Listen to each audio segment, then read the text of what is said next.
এইগুলো কি শাক বলে তো? পাটের শাক। এগুলো হচ্ছে অরিজিনাল পাটের শাক, যেটা হচ্ছে আমার বাবার বাড়িতে পাওয়া যায়। বাবার বাড়ির ওখানে মানে নদিয়া জেলায় ভালো পাওয়া যায়, যেহেতু ওখানে পাট চাষ হয়। কিন্তু এবছর বাবার বাড়ি আমার যাওয়া হচ্ছে না, তো ভাবলাম এই শাকটা আর হয়তো খেতে পাবো না। কিন্তু দেখো আমার বাড়ির পাশে একজন, ওর ওই মানে যেখানে এই পাটগুলো চাষ হয়, কোথায় যেন বেশ, তারকেশ্বর, তাই না? ওখানে বিয়ে হয়েছে, তার বাবার বাড়ি থেকে এই পাটের শাকগুলো এনে দিয়েছে।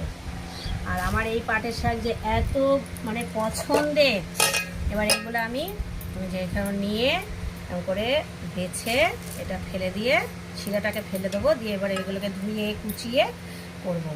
আর এই পাটের শাক খেতে যে কি ভালো লাগে, আমার মনটা পড়েছিল যে আমি এই পাটের শাক কবে খাবো। তো ফাইনালি এর আগেও একদিন এনে দিয়েছে, আবার আজকে এনে দিয়েছে। তো যা শাক আছে এখানে আমার 2 দিন হয়ে যাবে। এই যে যা শাক আছে পুরোপুরি 2 দিন হয়ে যাবে। এবার কিছুটা আজকে করব আর কিছুটা রেখে দেবো। এখানে অনেকটা হয়েছে, তাকেও রান্না করে দেবো।